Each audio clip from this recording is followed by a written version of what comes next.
Senkezweni engikhuluma ngayo. Zengahlonga sibale sika Mrozo ukhonze ekhaya. Nogoduka. Umuntu okhonza ekhaya umuntu ongabuyi, umuntu othumela imvulopo loyo. Mzalisi ngiyakuzwa ukuthi khona la kwakuba nobuhlungu khona njengoba uthi don't cry nani. Yeah. Ngiyabheka ukuthi khona izimo license yesizwe khona ukuthi ngathi khona naneyinkinga nyalo ohlangabezana nazo kumagenge enisebenza nawo siyakhumbula kukhulunywa indaba kaLens umphathi weMotherland yaziwa ngeGhetto Rough ngaleso sikhathi ngabe mhlawumbe ezinye zeyinkinga enani nazo ezazi kungaqhuquzela uzubhalele ngoma don't cry futhi seyidlulile yini ukuthi zake zakhona lezo nkinga Ngathi cishe don't cry ngayenza ngisaselapho kuleyo nkampani lembe. Yeah, and then ukuthi yeah vele kuba khona inkinga ezidalekayo noma usudumile ezinye idalwe ikhona ukuthi usudumile. Uthi ngithola uzungasabi show ukuthi abangani bakho bangempela laba or intombi yakho yangempela leyo labantu basondalewa ngoba usuyile ngathi usuma ibuthe manje. Yabona? So fanele uphinde uvuke udilize ngesinye isikhathi. So bese kuba ukuthi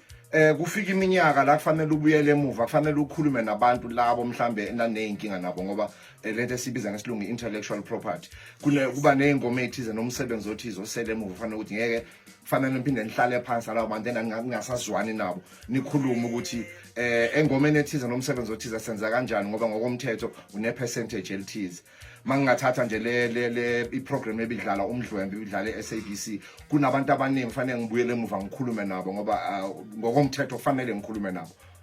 so kwinto enjalo so uyakhuluma nabantu noma la nje noma sekonakala kangakanani end of the day fanele nihlale etafuleni nixoxe bawona bakubizayo wena oba othi bafethu asihlangane kuya ukuthi ubani ubize bani ngokunye uthola ukuthi mhlambe sibizwa asithi kunemovie ethize la abantu abafuna ingoma ethize so sibizwa abantu esingabazi at that point in time but sicela ingoma ethize so hlalani phansi nikhulume bese nibuya kithi bese ke kuba khona isimo ukuthi siyabagegebula kodwa fanele sivumelane iqala etafuleni so ilento le kuthiwa ihlekisana ihlomile Xolelana mfethu kuyinto enhle la sikhumelana khona umlotha noma sithelelana amanzi sireconcile singawubona yini mhlambe ke kuba nomthelelo omuhle kwemculweni wakho kulomculo wakho omusha ukudlula kulesiya simo kukhona kakhulu lokho ngoba ngisho nalezi ingoma enginikeza zona ngaphandle kwalezi eziphuma enkampanini yami nalezi ezintsha ke eseyikhona ingoma lezi engazenza kudala kusemthethweni nje ngikhulume nabo masihlehla kancane sibuyela einkampanini ezifana no Samro kanje ngitho ukuthi ziregisterwe siyazishare lezo ingoma lezi ama beats mhlamba wabo amazwi awami so kufanele sihlale phansi sikhulume kodwa nje mawukhuluma ebangeni lokuxolelana nje in general kwasemndeneni kwakuphi kufanele ukuthi impela igeza namabhelebane bafowethu ngoba umuntu angadonsa intende kuze kuphele iminyaka hayi mara ke singene kumagenge akhona njengamanje khona intwana ukuthi uma uyibuka ubone ukuthi lezizukulwane samanje hayi ngasithanda ukusibona nosibani bani yeah bayinqwa babashana bayafuna ngathi bathatha ama notes bayafuna abashana bayinqwa khona sebedumile khona ngibona kahle ukuthi bazoduma ngoba ngiyayizwa into abayiculayo iyangena endlebeni ukuthi nje asinje seyihubela sakusha sekulapho so ikhona igenge engicathi izoduma this year khona igenge engicathi izoduma next year khona igenge ngibona ukuthi sidumile khona igenge engicabanga ukuthi in danger ngoba badumile kodwa engathi angiboni lutho engathi yacaci ngathi ngabona ukuthi umntwana udumile kodwa ngathi imali impilo ayikacaci mawubuza ungatholi imibuzo ekahle kodwa mawubuze eminye imibuzo obvious la kuya wa attend umushito na iconference ama artists ukuthi umuntu akazi kodwa usedumile kwaze kweqa lapho bona ukuthi izinkinga abayithola amazakambe isikhathi inkinga lezo na kanjani ezoba khona okufanele ukuthi at least uhlonyiswe yithi esaziyo zingakabi khona ngoba lezo imvula ziyeza vele idocumentary phethu ye-album yakho umdlwembe sibonile kuyo ngayo nazo sihlelo sithatha sibekephi yona kanti akusekanani isikhathi ukuthi niyenze niphotho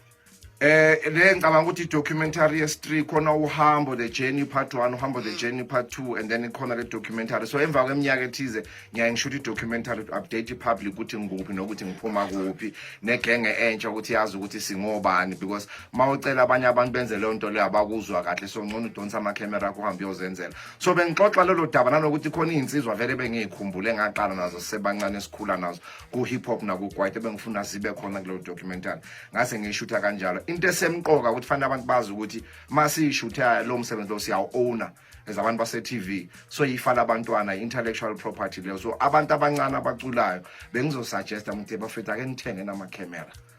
nisondele ngapha lesa amafoni nithenge namakhemera niqale ukuyishuthela because lento engiyikhuluma manje wena uthi 20 years later abantu abazi kube kwenzekani kubona 20 years from now njengoba bedumile zikhona mhlambe ke inkundla lapho ke satholakala khona uma ufuna ukuyibuka yona i-documentary okwamanje sasela ekhaya iku-S1 okay mayiphuma ku-S1 ngizodecide ukuthi iya kwenye indawo noma iyahlala ku-S1 or mhlambe ke ngifaka kwinkundla la izokutholakala ukuthi streameka khona kodwa ibisahleli la ekhaya ngoba kahle angithi bafethu ngizalwa la ngi-first born yenu nonke angithi so fanele ngiqale ekhaya fanele ngiqale ekhaya so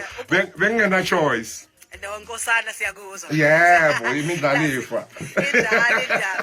yazi ngendlela mfethu esikuthanda ngakhona awulwazi udaba uyabona kodwa hey siyakuthanda siyiningizimu Afrika sithanda nanembono yakho ngezinto ezenzakalayo ngicela usuze walekelela nabanye abantu abasha basemboneni yezokucula ukuthi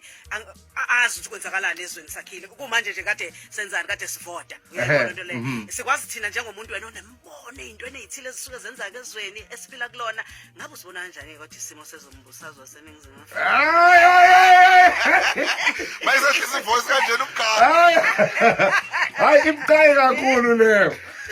uyazi ukuthi mina into engayisho ngami ukuthi kufanele ngibehave njengomongameli or umfundisi ngoba uhulumeni masuhlangene wonke usukhethiwe kufanele ngikokote kuyo yonke leminyango ngiyocela lokho engikucelayo so angikwazi ukubheka umuntu